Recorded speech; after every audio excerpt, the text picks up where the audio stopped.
वंचित बहुजन आघाडीचे युवा नेते सुजात आंबेडकर यांनी आज परभणीतील डॉक्टर बाबासाहेब आंबेडकर यांच्या पुतळ्यासमोर भारतीय संविधानाची तोडफोड झाली त्याची पाहणी केली। यावेळी सुजात आंबेडकर यांनी डॉक्टर बाबासाहेब आंबेडकर यांच्या पुतळ्यास पुष्पहार अर्पण करून अभिवादन केलं। यावेळी सुजात आंबेडकर आरोपीला शिक्षा करावी व निरपराध लोकांवर पोलिसांनी कोपिन ऑपरेशन सुरू केले ते थांबावे, पोलिसांनी गुन्हेगार घ्यावे, मास्टरमाइंड कोण आहे याची चौकशी करावी। यावेळी वंचित बहुजन आघाडीचे स्थानिक पदाधिकारी उपस्थित होते।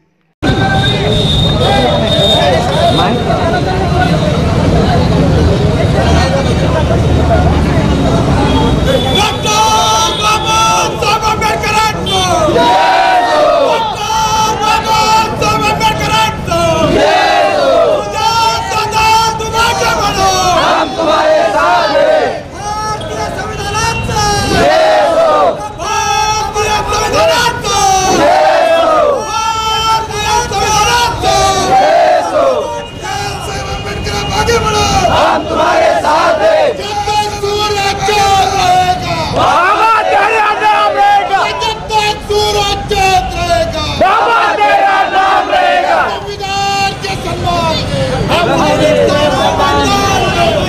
संविधान के सम्मान में, हम सब मैदान में। अरे संविधान के सम्मान में हम सब मैदान में।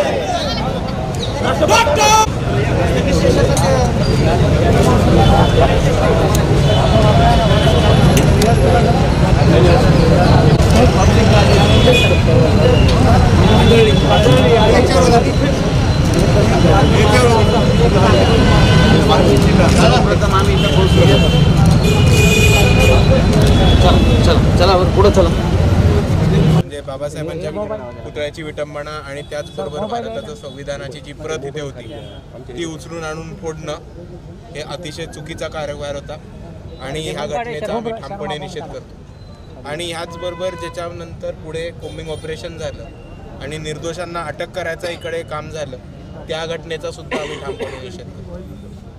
परभणी हे बघा, पोलीस प्रशासनाचं काम आहे की अफवा टाळणं आणि जर अफवा पसरत असतील तर त्याच्यावरती वेळोवेळी ॲक्शन घेणं। तर हे पोलीस प्रशासनाने लक्ष देऊन केलं पाहिजे असं माझं म्हणणं आहे। भीतीचं वातावरण सगळ्यांमध्ये, जेव्हा इतक्या मोठ्या प्रकाराचं कोम्बिंग ऑपरेशन होतं, निर्दोषांना घरातनं उचललं जातं, महिलांना मारण्यात येतं, तरुण बाळांना मारण्यात येतं, तेव्हा भीतीचं वातावरण सगळ्यांमध्ये, व्यापाऱ्यांमध्येच आहे असं नाही। पण दुसरं तुमच्या माध्यमातून मला व्यापाऱ्यांना एक प्रश्न विचारायचा की व्यापारी या देशामध्ये राहतोय, सुरक्षित राहतोय, व्यापार करू शकतोय, तर ते कशामुळे? तर ते भारतीयाच्या संविधानामुळे। व्यापाराची या देशामध्ये एक संरक्षण असते, फायनान्शियल प्रोटेक्शन आपण त्याला म्हणतो। व्यापारी सरकारच्या लूटमारापासून वाचून स्वतःचा व्यापार करू शकतो, ते कशामुळे करू शकतो? संविधानामुळे। व्यापारी आज व्यापार करतो का करतो? कारण त्याला एक फायनान्शियल फ्रीडम किंवा इकॉनॉमिक फ्रीडम की आर्थिक स्वातंत्र्य आहे त्या माणसाकडे। ते आर्थिक स्वातंत्र्य कशाने दिले? तर ते भारताच्या संविधानाने दिले। तर मी या व्यापाऱ्यांना नुसतं एवढा प्रश्न विचारतो की संविधान जेव्हा संविधानाचं असं उल्लंघन होतं, संविधानाची प्रत तोडण्यात येते, तेव्हा भीतीचं वातावरण सगळ्यांबरोबरच येणार आहे। पण ज्या व्यवस्थेने तुम्हाला व्यापार करण्याचा अधिकार दिला आणि ज्या व्यवस्थेने तुमच्या व्यापाराला पाठबळ दिला आणि ज्या संविधानाने इकडे तुम्हाला व्यापार करण्याचा अधिकार दिला, त्या संविधानाच्या बाजूने तुम्ही उभे राहणार आहात की नाही?